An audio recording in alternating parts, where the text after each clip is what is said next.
program is financially supported by the fundings from the European Commission.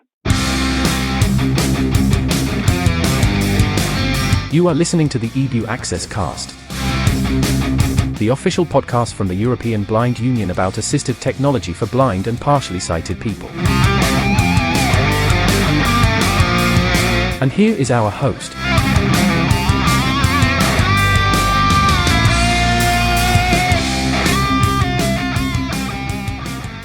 Welcome again back to the latest episode of EBU Access Cast. This is the episode 29 already. Close to 30. That's quite an impressive age for a podcast like this. And I must say I'm really excited about what we're going to unfold both this time and the next time around as well at the 30th episode. But now let's stay in the present and let's see who is with us today. We have Tanya from Luxembourg. Hello. Hello, Pavel. And we have Mario, also from Luxembourg. Hey there. Hello. Hello. And last but not least, we have also Hlynur from Iceland. I hope I got it right this time. Thank you. Yeah, that was an excellent. Great. And it's always very tough to follow Mario with his introductions. And I am Pavel, who recently also has become known as the Inspector Gadget on duty. And I'm from Austria currently, and I'll be hosting this episode, so let's get on with the show. And what is in the show, you might ask? Well, we have very interesting subjects, and actually the first one will be a bit futuristic. I said we'll stay in the present, but we'll still go in a bit in the future, because we'll be discussing Mars, and specifically the newest expedition of NASA to the Red Planet, and what it means for blind people and accessibility. Then we still come back to the subject of Talkback on Android, because not only is it available on Samsungs now, but it's pretty much rolled to most, if not all, Android devices to date. So some more of us actually had the chance to play with it. Then Hlynur will report on the latest developments in Iceland in regards to their speech technologies that are being developed for the Icelandic language. And we'll discuss also some new braille displays from Humanware. Then a really interesting French service called Handsome, which has nothing to do with beauty actually, but more with banking, and which is probably the first world's fintech bank-like service dedicated to people with disabilities. And towards the end of the show, we will discuss the vaccination application processes for corona in different countries. So we'll be able to see how accessible it is to apply for a vaccine and to get a test, and to exchange a bit of the experiences we have with these systems. So before we get into this all, any gadgets from any of you? Not this time. No. Not for me. Surprisingly, nothing from me either. But, well, Easter is just around the corner, so you never know. But apparently, yeah, this year is coming sooner than later, so yeah. Double trouble. Just one episode of distance between Christmas and Easter. That's pretty cool for the gadget section, I guess. But that doesn't mean we don't have anything extra for you this time. Mario, you actually found out something really interesting, because I've been thinking for quite a while that Bluetooth is quite a strange name for a standard that allows you to exchange data between technical devices. I mean, Wi-Fi, this sounds almost like hi-fi, and you can tell there is some high-tech behind it. But Bluetooth, that sounds really odd.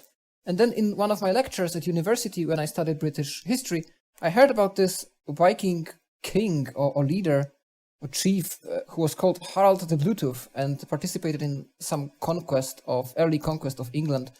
And I found this interesting, but I never researched this, and it seems like you have some interesting stuff about this. Yeah, so the Bluetooth standard, as we know, was developed in the mid-90s, and it was developed in the Ericsson company. And in the 1998, two of the engineers who worked on the thing which we know as Bluetooth today, they were supposed to present this, and they had to have a code name for the standard. So they get around on the conference where they needed to present the stuff, and they went for a few beers, as all the developers do. And so after few stories about different subjects, they started talking about the Vikings and the Scandinavian mythology, and eventually they also discovered that this king from the Denmark, Harald the Bluetooth, existed, and they then decided that this code name for the stuff that we know and use today will be called Bluetooth. So yeah, Harald the Bluetooth was responsible for that. This is really interesting how different like everyday objects or places or historical events, characters inspire technology to be named after them. Like I think it was a year ago or 2 years ago, I found out that Ubuntu, which we probably know as a Linux distribution, is a beach in the Netherlands where you can actually come, and it's one of these fancy beaches where you actually have to pay to enter, but it's a great tourist site apparently, and it has like full service for a beach, like a lot of the fully equipped bar with snacks and drinks, Wi-Fi connection, and a lot of luxury really. And I had no idea this was like a real place. But even looking at Apple, every macOS release right now is named after some landmark in the United States, some national park or some other place. So it's really, really interesting what inspires people to name technology after. So the Android versions have also different bunch of snacks for every code. So you had like from Oreos to cookies to I don't know, whatever. There were probably no beers involved in naming that, I guess. Not yet, but you never know.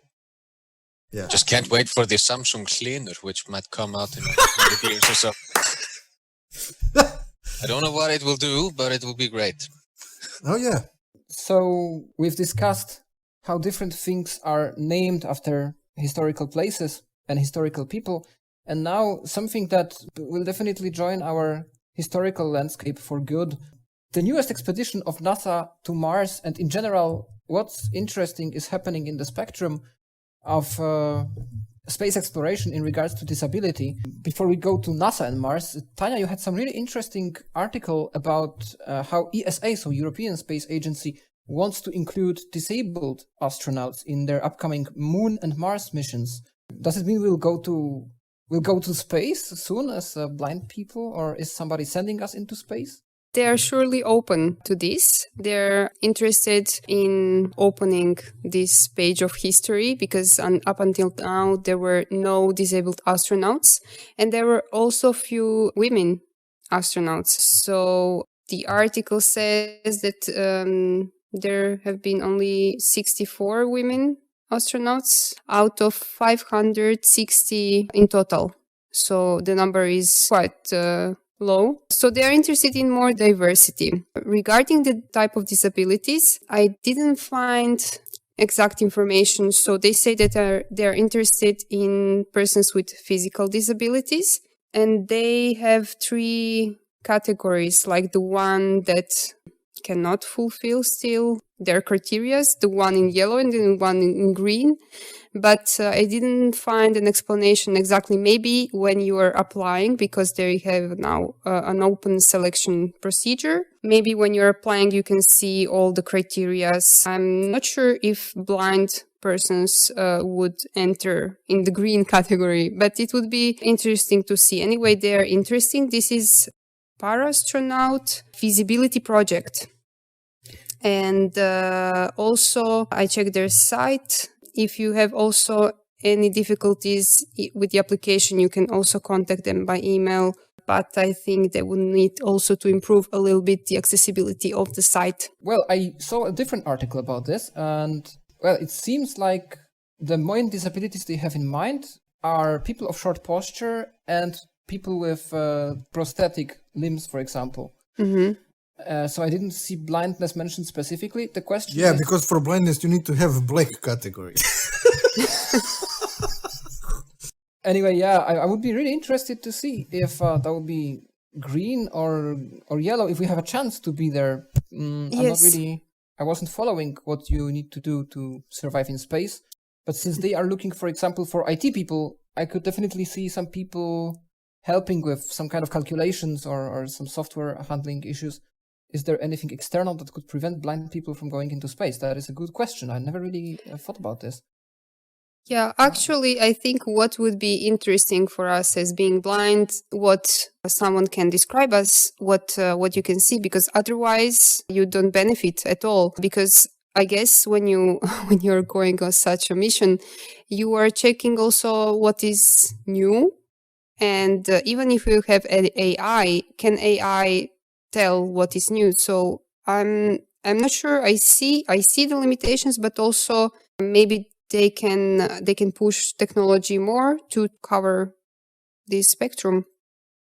Yeah, I don't know. It's difficult for me to say, but it's impressive that they are now searching for persons with disabilities.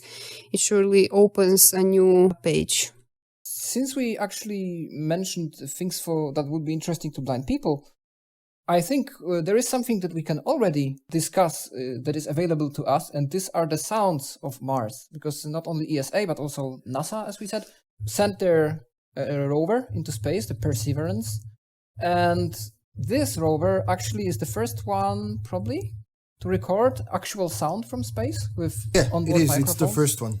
Yeah, and even during their press conference, the NASA spokesperson mentioned that one of the reasons that they did it was so that blind people could also hear how Mars sounds like.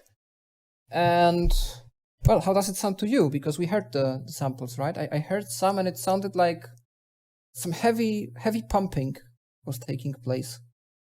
So the clip that they posted is about 40 seconds long, or something like that, or about a minute.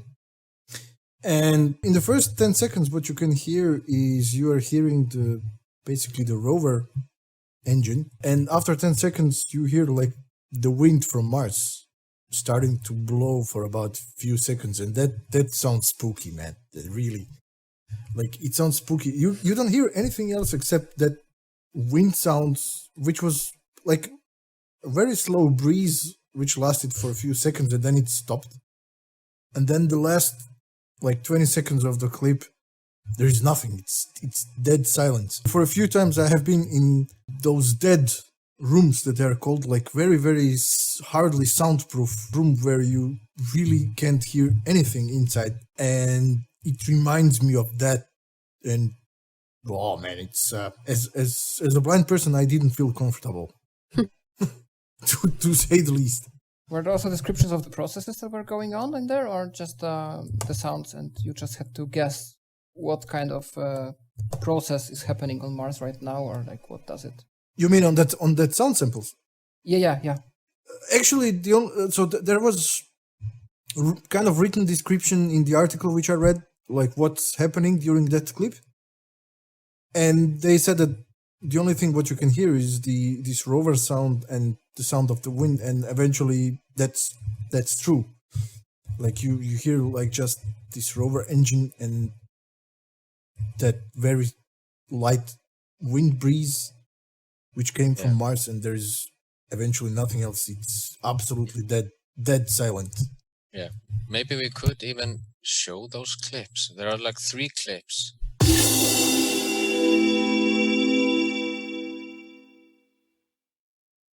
That they have. The first clip is just named First Sounds from Mars, and it's just a raw audio.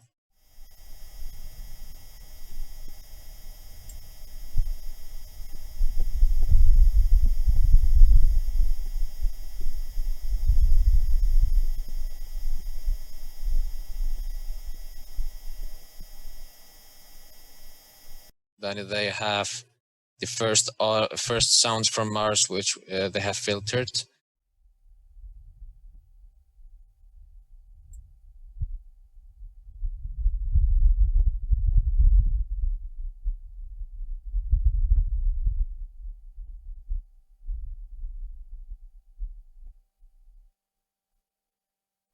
And then the third one is actually the rover fluid pump.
Okay, so that was maybe what Pavel heard. That could be, yes. Yeah. Yes. Another cool thing that NASA did, but what is not so cool is that it wasn't accessible, is an application on a website where you can record your own voice, send it to Mars, get it back, and hear the difference between you on Earth and you on Mars. And Hlynur, you tried it, and you will present it to us, right? How was it? How was the experience? Not Was, accessible. of course, no, it was not accessible. Not happy about that. It's weird. We have to inform It's NASA. like, yeah, we do. Houston, we have a problem. Okay. So what actually happens is that the sound, it travels not as far as on Earth, just because there's less air, and it kind of sounded like you were talking through a thin wall. Unfortunately, blind people cannot hear themselves on Mars because this button for recording is not accessible for screen reader users. Unfortunately, blind people cannot hear themselves on Mars because this button for recording is not accessible for screen reader users. But we just have to get this thing accessible so people can start trying it out for themselves. Yeah. Oh, maybe they will open source the technology and we'll see some kind of VST effect that simulates this kind of impression, or a voice changer app. Or maybe we can just be those disabled astronauts that they're looking for. Exactly. Pavel, are you looking for a traveling adventure? I would prefer to see some more of Earth first, but who knows? Maybe at some point. After COVID, I'd go anywhere. Ground control to Major O. Yeah. Accessibility in the news.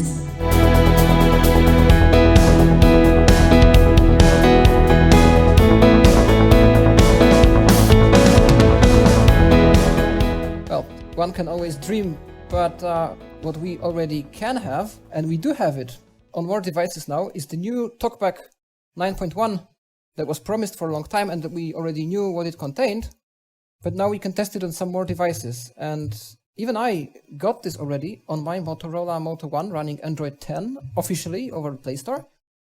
And, well, my first impression was, God, finally we have proper language switching. I don't know about your impressions. Hlynur and Mario, because you're also Android users, how does it feel, this new Talkback? I'm scared of it, so I've been using it for such a short time, and I've been mainly using like voice assistant, and also I'm not a regular screen reader user, so probably Mario is better sharing his experience than I am.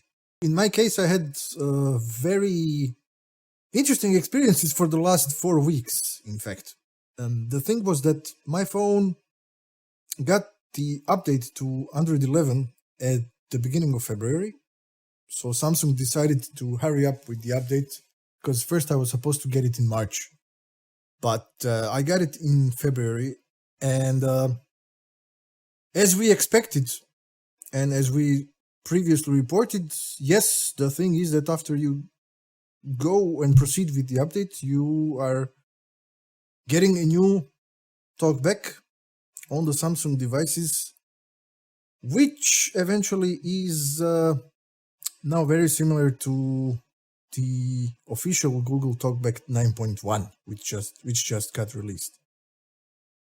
Unfortunately, until now, the difference is that there is no Braille keyboard inside of the Samsung Talkback. And the more and more rumors are saying that the Braille keyboard will arrive in the March security update for Samsung devices.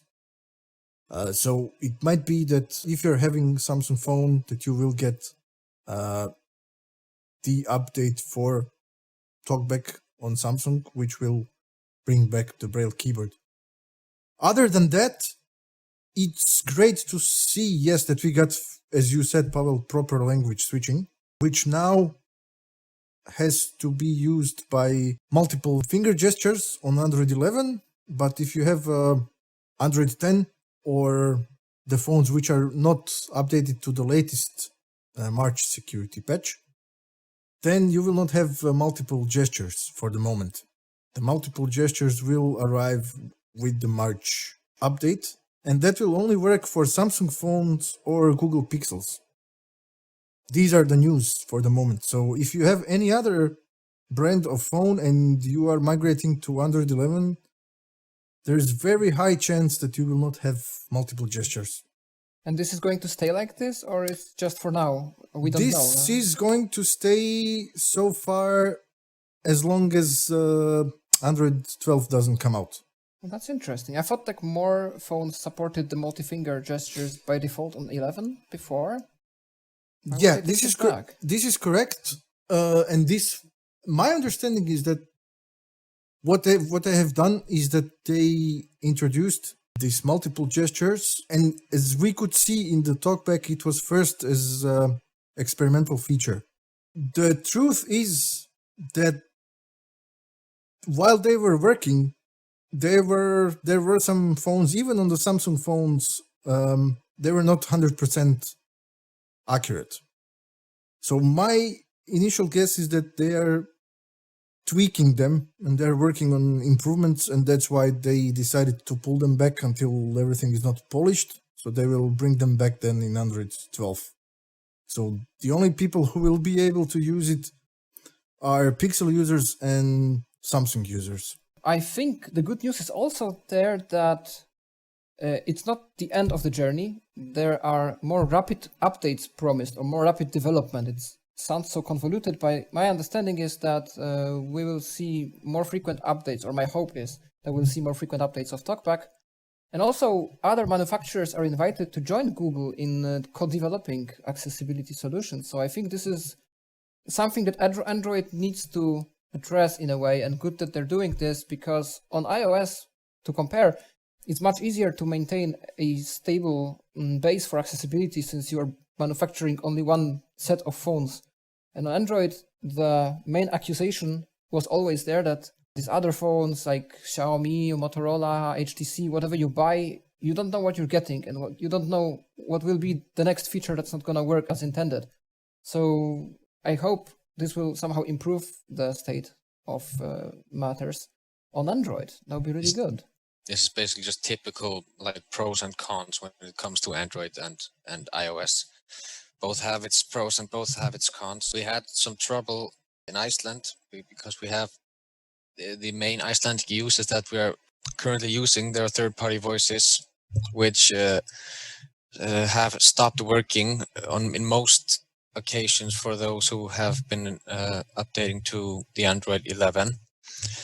In some cases, we have managed to get them working again and to retrieve them, but not in all cases. So we actually have had to advise those who are here in Iceland and would like to have the Icelandic voices up and running that they do not upgrade to the Android 11. Yeah, that's unfortunate to hear, man. Yeah, exactly. I mean, I guess not only Icelandic, a lot of other languages where custom-made TTS solutions were used are going to be affected similarly if this wasn't developed for a while. And it probably has been the case, even though we might have not heard of it. Yeah. Mario, you had similar incidents, right, with your voices. They disappeared at the beginning, right? I did. That happened to me when I had the update from the 8.2 to 9.1 of version of Talkback. So after I did the update, my half of TTS engines which were older and which did not update for a while disappeared completely. And I thought, okay, if they disappeared, they are no longer working. But then I decided to play around a bit more, and I discovered that they are still installed on my phone, and I could see each of the app for them like separately available on my phone.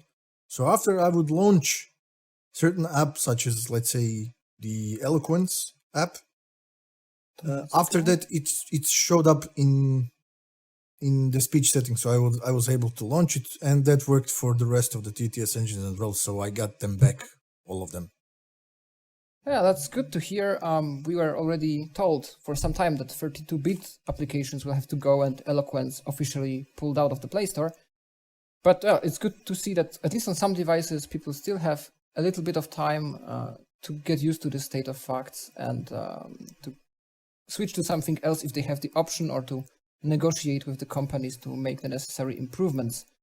I'm happy about the update. I'm on Android 10, as I said, so not so many problems. I was even happy to see that the dictation part, the voice commands part, works in Polish. I was surprised. I wasn't expecting this to work. And now we have to wait for more languages in the Braille keyboard. Hopefully they will come at some point. I don't know, how do they pick the languages for Braille keyboard? Because in the newest update, they just got Spanish and Arabic from new languages. And I really don't understand why did they choose just those two instead of adding a bunch of, at least those big European languages. There are none. Like there is no French, no German, no Russian, even no Polish, Pavel. Yeah. So. I know. No Icelandic probably either. Yeah, no Icelandic, yeah. Probably they work on them one by one.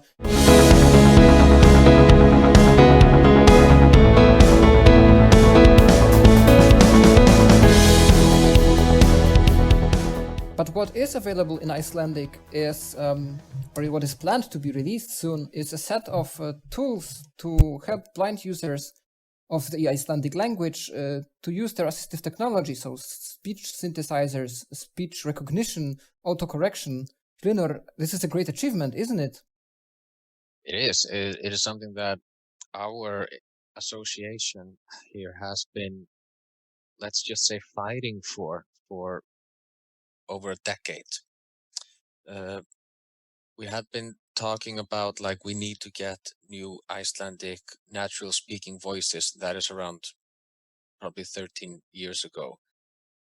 And things have changed since then, because we were getting like people just saying, no, that's okay. We can just come as volunteers and read books for the blind. And it ended up that in 2011, the Icelandic Association of the Visually Impaired took initiative and managed to finance, among others, to build new Icelandic voices with the Polish company Ivona. I remember that coming out, and I was surprised to see Icelandic, like there are these big languages, and suddenly there is Icelandic, and I was like, cool. Yeah. It's good there is one of these languages also available. When there are few living in a country, then usually it costs more. You had to do more ourselves, because for those, let's say, larger countries, then you have those like Google, Amazon, Apple, and Microsoft. They will build a voice for Spanish, for German, for English, for Chinese. They will build those voices themselves. And naturally, I understand, of course, they don't see any benefits for them to spend money on like Icelandic voice or anything of that degree, where they live like 370,000 people. But this plan was finally initiated in 2018.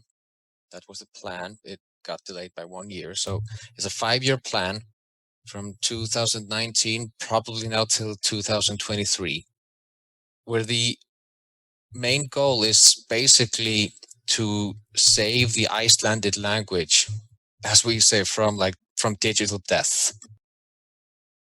And there are like 5 core projects for it. That is to develop Icelandic speech recognition so that you can talk to our devices. There's new speech synthesis. I think they're talking about around 10 new voices which are being built now. Also for like machine translation, spell and grammar correction and checking.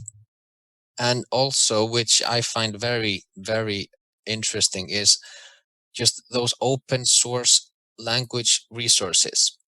So the plan is, okay, let's say we're having a discussion with Microsoft. Okay, Microsoft, you have no interest in building an Icelandic speech recognition or speech synthesis. Okay, how about this? We've done 99% of the work for you. You basically just need to go and get it and install it and provide it. So that is basically what they're doing here. Here's to hoping that it's gonna work. I when I started using computers, let's say at the age of 12, 13, Polish was already quite recognized, but not quite yet. In the way that, of course, there's Ivona. There were a couple of other older robotics-sounding synthesizers, even some hardware ones. We had Apollo, actually, from Dolphin too.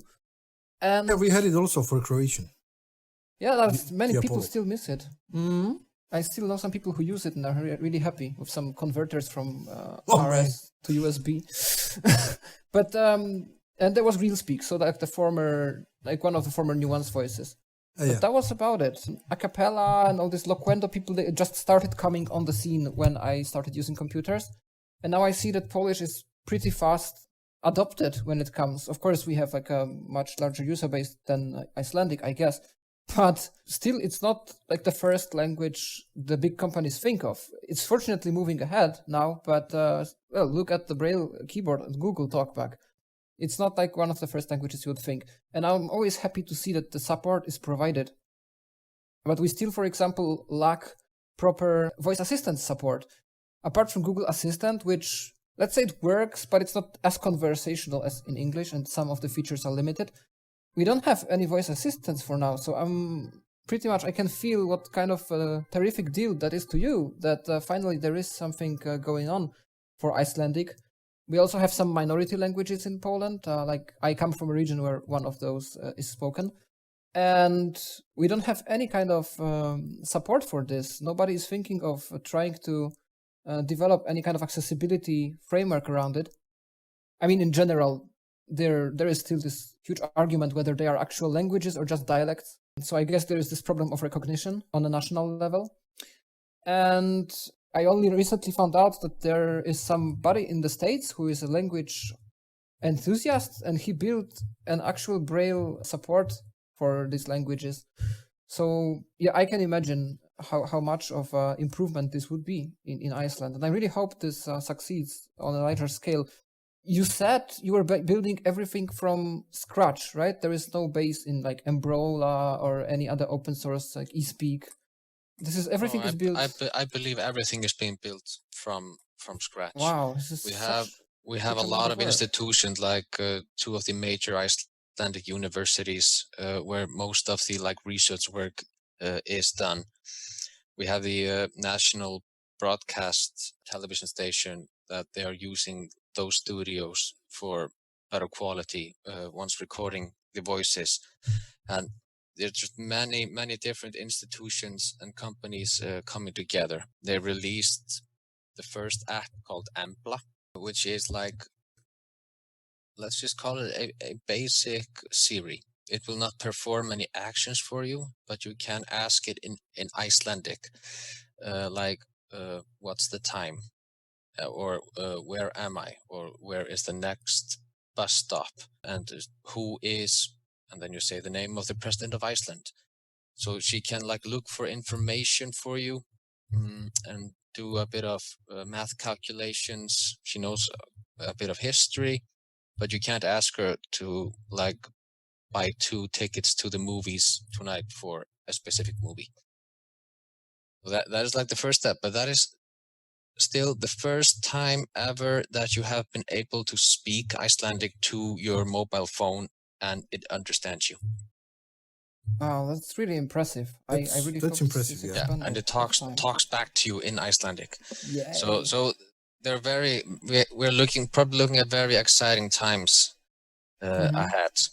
I was just wondering what's happening with these open source TTS developments in general. Like, does anybody know what's going on? Because Embrola is no longer developed and maintained, but we had like Festival and what was else? Okay, eSpeak is dead, more or less. No, there is the eSpeak NG now.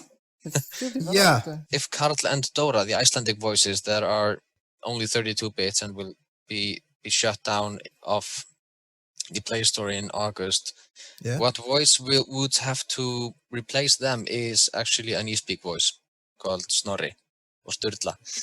Oh, okay. So that is the next best thing. Okay. Hopefully he gets the pronunciation right. I'm not really satisfied with the Polish fully. But I mean, we are talking about this, not the human robotic thing. Yeah, he's called, I think, Snorri. I think it was first Sturla, and then there was an update, and then he was called Snorri. As I said, it's kind of before my time. But actually, one thing that we managed to do was we got some very good coverage in the Icelandic press about this very serious situation that we are facing if people who rely on those Icelandic voices are about to lose them. Yeah. And there was no immediate plan in place. They were just saying, yeah, we will have new Android Icelandic voices in 2022, which could be more than a year with only an eSpeak voice to use with the Android. But they have made some changes to their plans after that. Didn't take that long, and they are hoping to release a new Icelandic Android voice from this project, maybe this spring or this summer. So before August, probably. And we're crossing our fingers and all our other limbs that might happen. Well, that's great, man. Yeah. You are even more successful than we are in our countries in terms of getting the press to talk about it, because usually if you bring up such thing in the press in the other countries, it maybe goes on one or two portals, it becomes kind of news of the day, and after that it's gone. So yeah, congratulations for that. Okay, thank you. Yeah, media has been very, very kind to us through the years. We have had a good relationship with the press, TV stations, radio stations, and online and printed newspaper as well.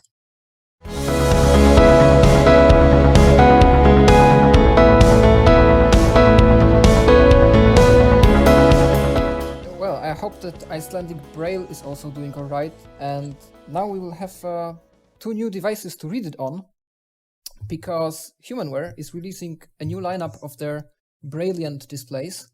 One is the BI20 and the other is the BI40. And what is so special about this smart displays, oh, I already said it, smart. They aren't quite the standard Braille displays that we know, that you just plug into your computer and off you go. And they aren't also the new note takers with whole operating systems. It's something in between. It's a Braille display with some capabilities of its own. We already knew some displays with note-taking capabilities, with a calculator, some simple alarm clock. But now what they are doing is they're putting Wi-Fi on board of these displays so that you can connect to the internet to, first of all, update your software, and secondly, to access the libraries for the blind, to get some books onto the display directly and enjoy them in Braille.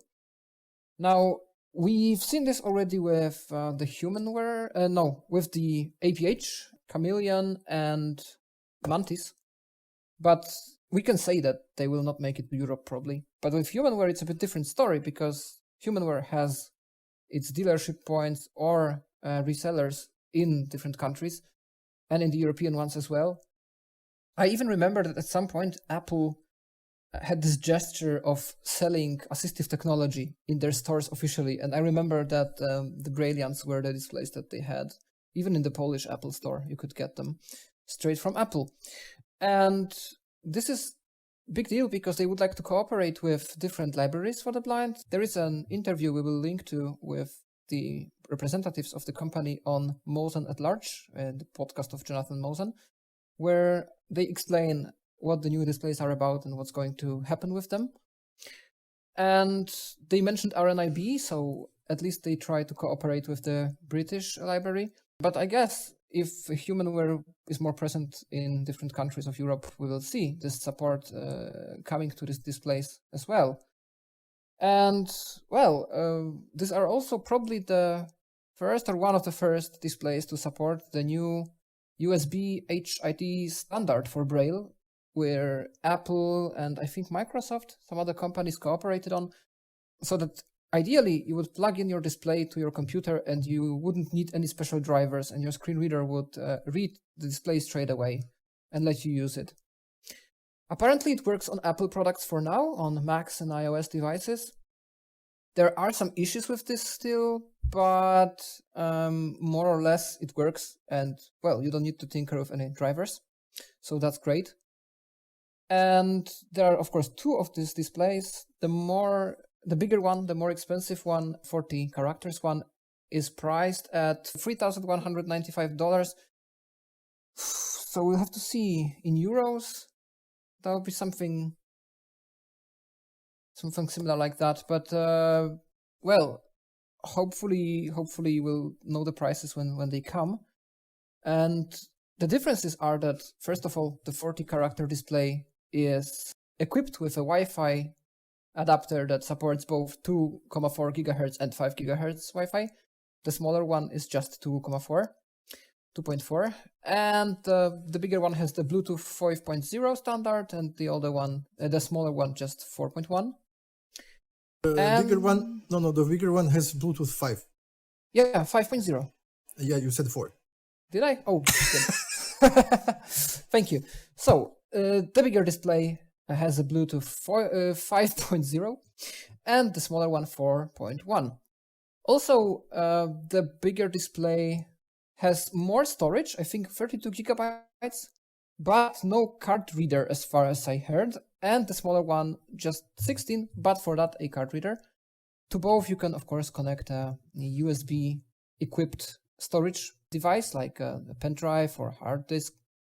And the bigger one has also a microphone, and this is a really interesting story because there is a speaker and a microphone and a jack port on both devices, but well, the problem is that they don't work at the time because there are no features developed yet that would make it use of these components. So we have to wait for the future. For now, Humanware doesn't want to say much about the plans. Of course, they cannot as well. But the guess would be, or the most likely story would be, that there will be some audio capabilities either in the direction of playing MP3 files or to access the audio DAISY part of the libraries they would support. So we would see a combination of a braille display and a fully fledged book reader and player eventually on the market. And this is really interesting because not everyone would like to have this fully fledged, fancy note taker with Android or Windows on board. Yet to have a display with some more smart features is not a bad idea either for people who just would like to make simple use of taking some notes and using some pre-programmed applications, maybe read a book. So it would be interesting to see if this holds on as a trend and if other manufacturers will follow suit. But, well, we'll have to see. Well, for the time being, we can just speculate. But, well, that's the Humanware and their new displays. I have to say that I like the features of the Humanware, which they put in their devices. However, I'm not that big fan of their hardware. When I take the Humanware Braille display in my hands, I have a feeling that something might break at a certain point. While on the other hand, if I would take, let's say, the Focus, I feel that Focus is much more robust. But that's me. Really, this is my personal opinion about it. However, yeah, regarding the features and the support, they absolutely have the newest, let's say, the newest standards for Braille in their devices. And as you mentioned, support for the libraries, I think that this is the next thing which will come up in their firmware updates as the devices are equipped with speakers, that they will have support for DAISY books. I think this is really what's coming because they are supporting multiple online libraries, and this, to me, this seems as a logical step forward.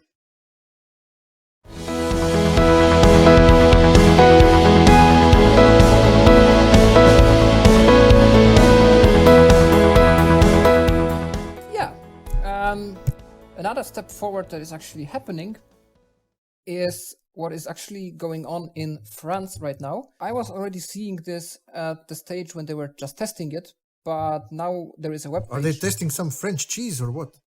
No, but something equally exciting, I guess. Probably the first ever bank dedicated to disabled customers.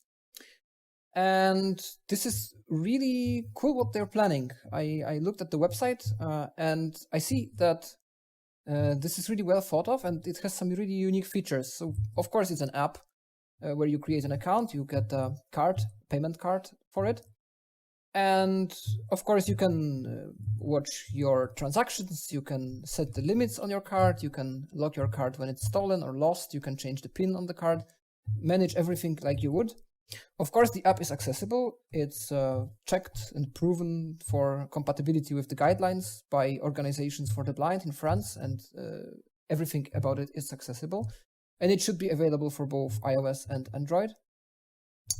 The service is called Handsome, and the first thing that really drew my attention was the fact that their card that you get for payments is connected with the terminal and with your app.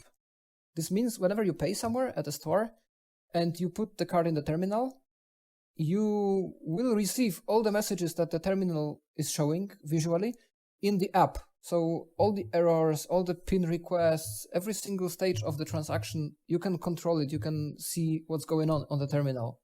And I think this is the first that we see something like this working. And, well, given that the newer terminals are touchscreen equipped and quite hard to use for blind people, at least now, this is really a nice improvement. And I really hope we will see it with some more institutions. Do you know if it's only tied with France, or if it's? I think for now, yes, because the website is only in French. But from what I read in the article where it was announced, they applied for some international patent for this. So I would hope that they will not lock it up just for French people, and they will just let people use this outside of France as well. Which is not that difficult to do in the EU. You can pretty much operate a bank for any European citizen with relatively little problems. And there are many fintechs based in Lithuania, for example, like Revolut or N26 in Germany, and you can just have a card with them, even if you're from a different country. So I hope they would open up. And also, I think it's somehow connected or supported by or developed by Crédit Agricole, and I think they are available pretty much in other countries. So here is to hoping that they will expand. I think it's interesting, but at the same time, we will have the European Accessibility Act that will require that e-banking will be accessible. Well, it is not yet the case, I guess, for most e-banking, but it will come at a certain point. So at the same time, I think that for some of us, your job requires to have the account open in a certain bank, and then you don't have even the choice. You can have another account in another bank, but anyway you have to use the one that your job asks you. So I see that it's nice, it's interesting, because the other banks maybe can see what are the good practices, what they can do, but at the same time is limiting, because if there is one that is considered to be accessible, what about the others? Will the others take the responsibility to also have accessible interface? Well, anyway, they should, because of the legal obligation that will come at a certain point. But I see the limitations. And at the same time, I did not test the mobile application, which I believe that it is accessible because it is declared as accessible. But the website that you sent us was not. Unlabeled graphics, for example. Background PNG. Heading 1 was on support us. So I was a bit disappointed to see it's fully 100% accessible, and then you're reading from a website that it is not.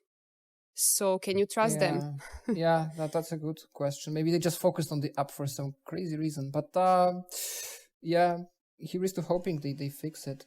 Yeah, considering the fact that we are talking about French, usually French services are very strong in terms of being persistent and having accessible services.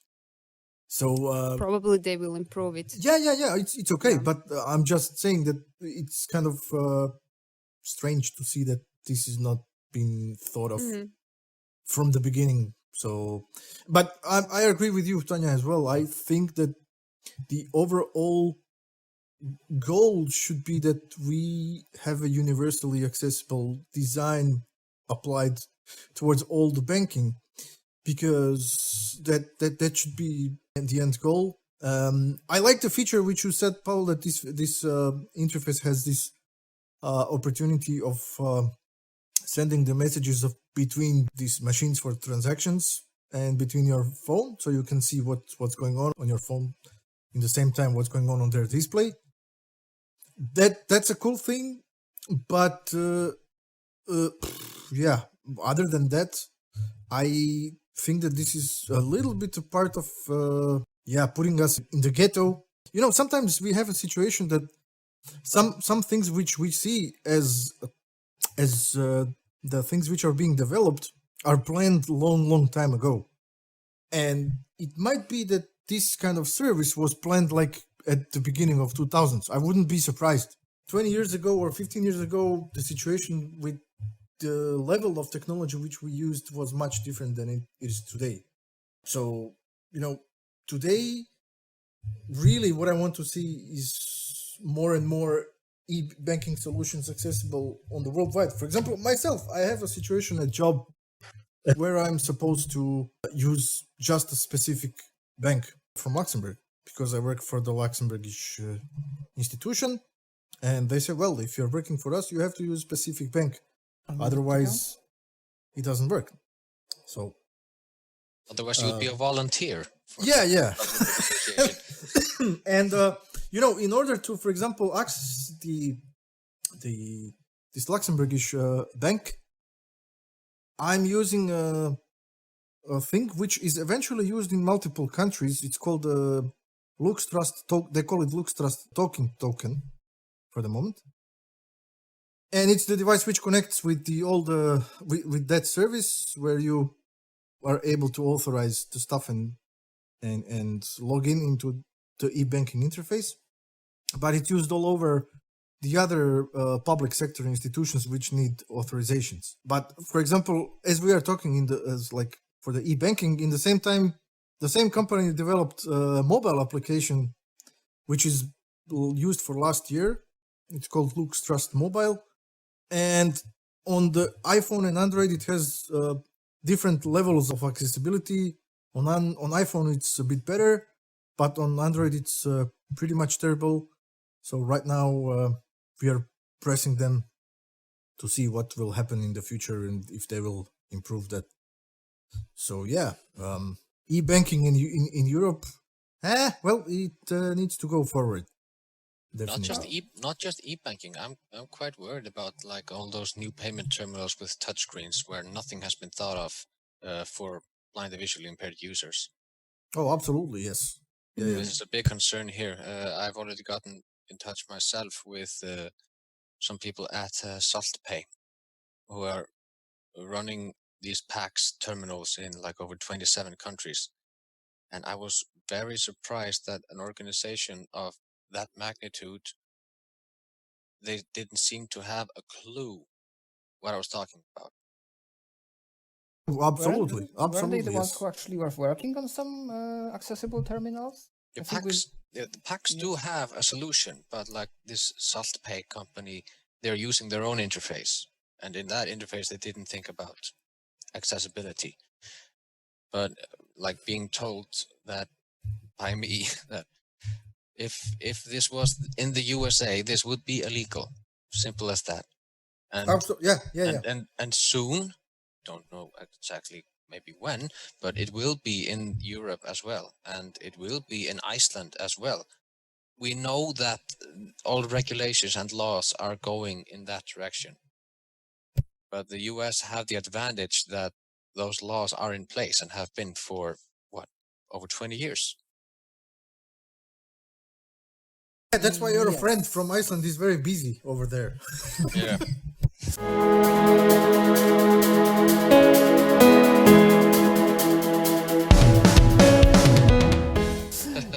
Speaking of services that should be accessible, and are they really? We heard close to Christmas of the COVID vaccine being slowly rolled out in different countries across the world. And of course, many countries have already started the process for people to apply to get their spot, to reserve their vaccine whenever it's available for their group. And yeah, that's the question. Is this accessible in your experiences? Did you have trouble signing up? Exactly. Did you try already? Could you? Yeah, I had the issues actually here in Luxembourg. You can even not register because you receive a paper letter at home with a code, and then you can register online. And there is no alternative way. You can just receive the letter. And what they offer as an alternative, but not to the letter, but to the online registration, they offered the alternative, the telephone registration, but still you need to read the code. So unfortunately, it is fully inaccessible. I was checking in Croatia, and I could see that you can register online or by telephone, or you can call your doctor. And well, the website was partially accessible. So it's really disappointing, checking here and there that everywhere you see the same accessibility issues. And then there was an article on WebAIM, the non-profit organization that works on accessibility. So they evaluated, I think, 96 websites in the States that are on registering for COVID vaccine or general information about the COVID vaccine.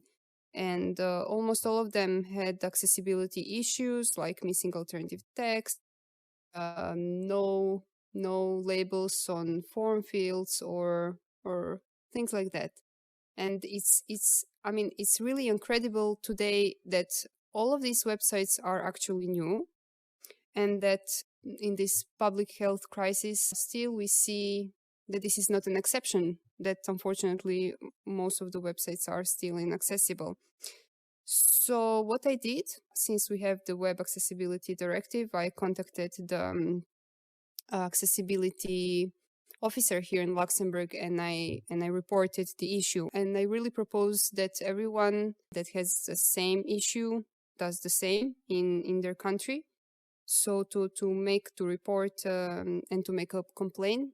Actually, I found a few days ago that also a website called Big Hack. It's from UK. They made a template for making an accessibility complaint on a certain website of the public sector body. So, you can follow the template if you're not sure what to write.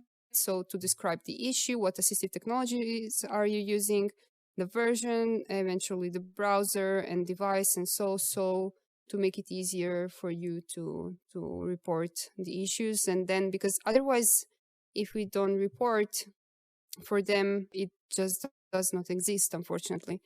So this is individually, I think, what you can do, but also organizations, I think, are responsible to inform the institutions about the problem. What is your experience? For Poland, I can say that there is a procedure for now, as far as I understood, to make your interest known to the state that you would like to get a vaccine. So it's not even a sign up for a spot. It's just for now somehow letting the country know I would be interested. I don't know why they do it like this, but it's just like it is. And it somehow involves text messages. You send some kind of SMS and then you confirm something. So it's digitalized. It's not on paper. And I think there are no bigger problems with it. Maybe it's not fully compliant, but it's probably accessible as it should be. I don't know for Austria because I don't have their social security number, so I can't apply. And I don't even know if I'll be here by the time the vaccines will be available to me. But what I tested, and this is a similar kind of service or similar experience, is the application for the testing, because in Austria you can go for a test, for a COVID test, free of charge as many times as you want. So like I have friends who go testing every 10 days, for example, or before they would like to meet together as a small group and things like that. And this is really cool how it works in general. You go on a website, you fill in your data, you show where you would like to take the test, and when and at what time. And you have a nice overview of the data you've entered, which is a good accessibility practice at the end of forms to show what you've typed, so you can confirm or deny, okay, this is what I wanted to type. And then you get a code by SMS, which you have to put in the box there to confirm that it's really you and you're not impersonating anybody. And then you get the link and the code by SMS, which you have to show at the place where you're taking the test. They check if it's really there in the base. If you're in there on the list, they will let you in to have a test. And afterwards, you can choose to get the test results either on paper or by, again, text message and email. And there you get information that it's positive or negative, and a link to access a QR code with some more information and like an entire outline in PDF probably as well, if somebody needs a printed proof or anything like that. So this is really cool.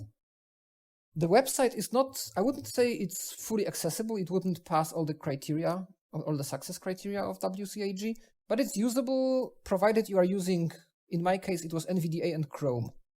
With Firefox, it crashed. It actually froze my entire system, and I tried it a couple of times, and it was reproducible every time. On Android with Chrome, it would show me just like half of the link to send the data somehow, and when I clicked it, it just took me back to the previous screen. So I found the combination of NVIDIA and Chrome to work best. And well, the form fields are, let's say, labeled, but some things could be, for example, radio buttons or checkboxes, and they are just clickable elements, which shouldn't be the case, because you're not really sure then if you really checked something or not. Mm-hmm. But once you learn to deal with this, you can go through the procedure on your own. I did it twice already, and it worked just fine. Small fun fact, I don't know who programmed the website, but for some reason it wouldn't accept. So they let you pick a country if you have a different number than Austrian, but they didn't adapt the edit field to accept other formats of numbers. Like in Austria, you have 10 digits for a number, and in Poland you have 9, so that's already wrong, and it will not take the number, even though they offer different countries. But once you go through this, everything else is really smooth. You arrive at the place. I did it once on my own. Fortunately, the test site is just 2 stops away by bus from where I live, and it's really close by the bus stop, and I just asked for help. But once I was there was already somebody who assisted me, took me through all the steps, checked my data, took me to the place where the test was taken. They took the test. They saw me off to the bus stop again. So I felt that it's really thought of and it's really accessible. And I was happy, and I will probably come again when I need to have a test. Over here in Luxembourg, we had many different issues where even people could not go with our adapter service to have the testing for a while. I've heard that they just started to do that again, but and I heard that they will have now kind of guided assistance if the people come for the vaccination. But as Tanya said, the whole procedure for the vaccination over here is really not thought of the best. I mean, and this is again just my opinion, but I think that most of the people will agree with my opinion. I think that overall blind people are by default much more vulnerable than what the general population thinks and what the national ministries of health think of. Because when you're blind, you have to touch everything around you. If you're living alone and you don't have that much assistance, you are doing with your hands all the time something, which means that you're much more exposed to the virus, and you can get much more in contact with the virus even if you don't want to. And therefore I think that we should be much more included in that, and that all the things should be much better thought of, and that all the institutions in the local countries representing the blind people should be much more involved, where they would explain to the national ministries of health what are our needs and how we should be treated, because right now the situation does not look good for blind people. What about Iceland? How is it in Iceland, Hlynur? Well, like everything, it's quite casual. They say, like, I have not had, and I probably will not have my vaccination until maybe June if if everything goes as planned. They do say, however, that people they have like this pre-decided calendar. They have like prioritized how people will be vaccinated. First, they will start with, or they have already. They started with like healthcare workers in the hospitals, and then they go to like other healthcare employees, fire departments, police. They have started or finished with 90 plus. Then it will go to 80 to 89 years old, then 70 to 79, 60 to 69, and they have this calendar that they just change if like let's say they get more or less of any vaccine that might have an impact on this schedule. I am myself in the latest group called Others, which will probably mean that I will have my vaccination in May or June. They let you know when you are supposed to, when and where you're supposed to get vaccinated. You don't order it. You don't have anything to say where or when it will be done, but it is done in different places around the country. So it doesn't mean that someone have to take a bus for 8 hours just to get vaccinated, then go back. Everything has been quite online and in mobile. There hasn't been like a lot of paper issues like you mentioned, Tanya. The only paper case that I know of was the information brochure for people who were entering Iceland about like how long they should quarantine themselves and what would be the next step and blah blah blah. And that was only the paper, no website, even though this wasn't any like sensitive information. it was, but yeah, it was still just paper. But now they let you know with a text message or an online message on their web, where everybody has a possibility to log in on their own domain, or as I say, or with other measures. What those other measures are, I'm not quite sure. Yeah, I see. Well, here is to hoping that vaccines will roll out fast enough that you will be able to enjoy normality again at some point, and that the virus will be contained. Yeah, hoping for that for you guys as well. Actually, they believe that Iceland is now, like, for most parts virus free, but we are getting quite a lot at the border. Mm-hmm. But it hasn't spread out. That I think there were around 10 cases like within Iceland in the whole of February, something like that. Wow. I mean, the country is smaller, but that's definitely a good result. Really good. Hoping for even less. Yeah, because there have been over 100 cases just on the border, but now they are now you have to like provide a negative test results, which has to be younger than 58 hours. Okay. And you still have to be like get tested at the border. Then you have to quarantine for 5 days. Then you get a second test, and if that is negative also, then you're free.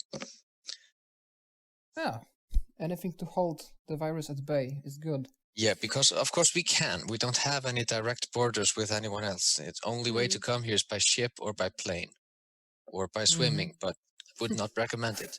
Yeah. Okay, and that will be everything from us in this episode. We hope you enjoyed it, and we hope you stay tuned for the 30th, our round episode coming up again the next time around. If you have any remarks, questions about what we have discussed in this episode, or maybe some suggestions of something to share of your own, you can always reach us at Twitter at EBU Access Cast or by our email ebuaccesscast@euroblind.org. Thank you guys for being here with me. Thank you very much, Pavel. Yeah, man. And we'll hear from each other the next time. Bye. With some gadgets. Bye. Hopefully. Yeah. Bye-bye. Bye. Bye-bye. Thank you for listening to EBU Access Cast. If you want to contact us, you can send us an email to ebuaccesscast@euroblind.org or find us on Twitter @EbuAccessCast.